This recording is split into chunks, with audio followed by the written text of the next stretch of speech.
Hello student, welcome to my study channel শিক্ষা দিশারি। আজ আমরা পুষ্টিতে যে লোহার সম্পর্কে জানবো। লোহা বা আয়রন, মাইক্রো মলিকিউল বা মাইক্রো এলিমেন্ট।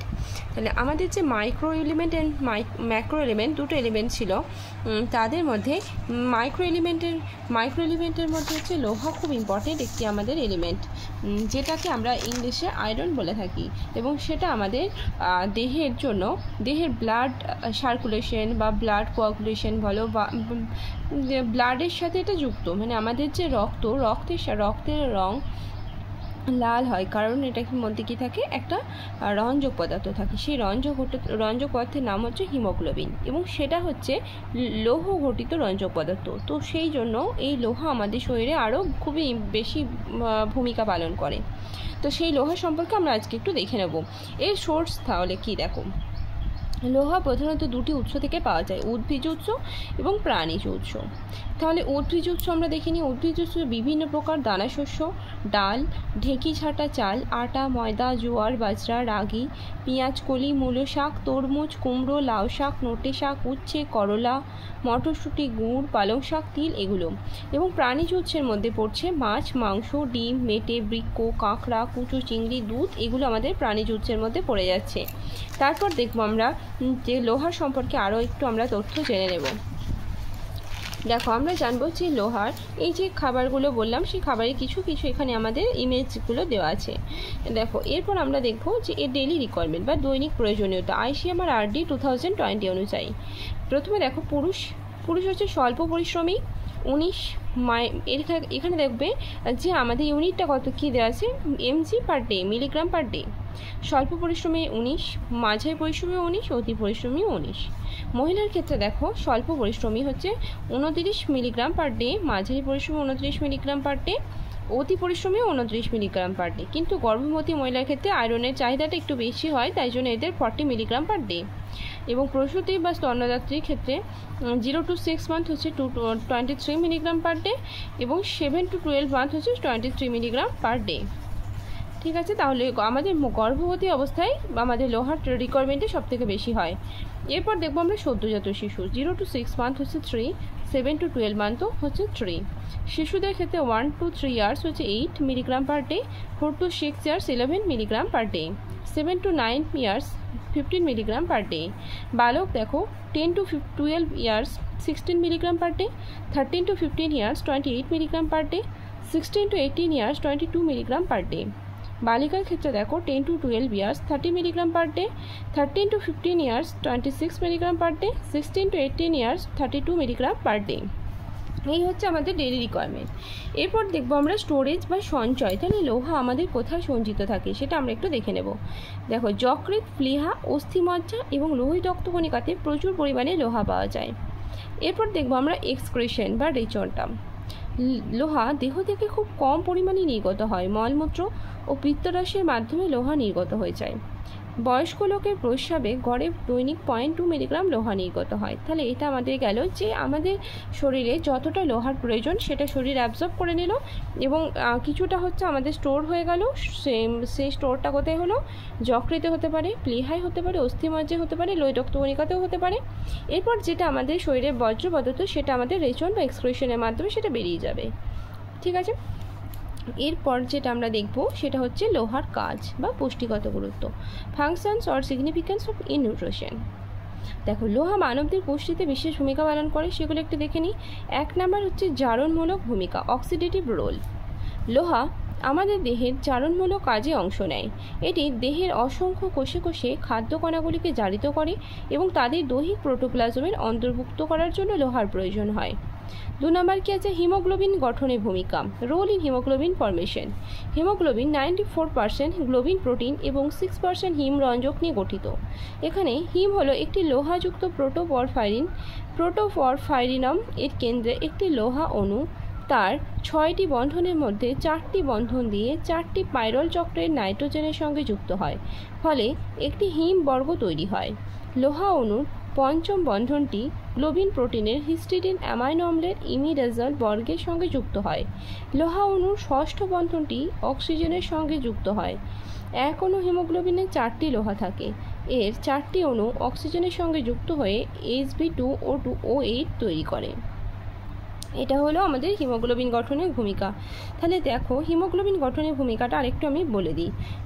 হিমোগ্লোবিন হচ্ছে আমাদের হিমোগ্লোবিনের মধ্যে 94% থাকে গ্লোবিন প্রোটিন এবং 6% থাকে হিমরঞ্জক নিয়ে গঠিত। আর এই যে হিমরঞ্জক, সেই হিমোগ্লোবিনের হিমরঞ্জকটা হচ্ছে একটি লোহাযুক্ত প্রোটোপরফাইরিন।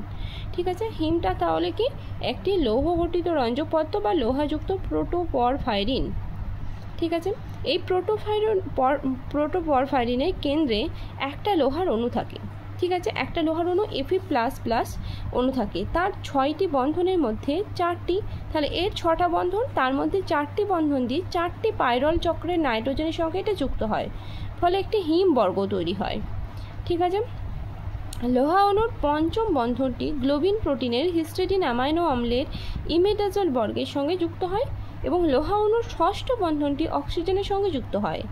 এক অণু হিমোগ্লোবিনে 4টি লোহা থাকে। ঠিক আছে, আবার ভালো করে বোঝো, এক অণু হিমোগ্লোবিনে কয়টি লোহা থাকে? 4টি লোহা। এর 4টি অণু অক্সিজেনের সঙ্গে যুক্ত হয়ে কি তৈরি করে? Hb2O8 তৈরি করে। ঠিক আছে, তাহলে হিমোগ্লোবিন গঠনের ভূমিকাটা বোঝা গেল। এরপর দেখব আমরা অক্সিজেন পরিবহনে লোহার কী ভূমিকা আছে। Role in oxygen carriage. হিমোগ্লোবিনের লোহাযুক্ত অংশ হিম অক্সিজেনের সঙ্গে যুক্ত হয়ে অক্সি হিমোগ্লোবিন গঠন করে। ঠিক আছে, অক্সিজেনের অক্সি এবং হিমোগ্লোবিনের হিমোগ্লোবিন যুক্ত হয়ে হলো কি অক্সি হিমোগ্লোবিন, এবং কোষে কোষে অক্সিজেন পরিবহনেও অংশ নিচ্ছে। 1 গ্রাম হিমোগ্লোবিন 1.34 মিলিলিটার অক্সিজেন পরিবহন করে। তাহলে 1 গ্রাম হিমোগ্লোবিন কত মিলিলিটার অক্সিজেন পরিবহন করছে?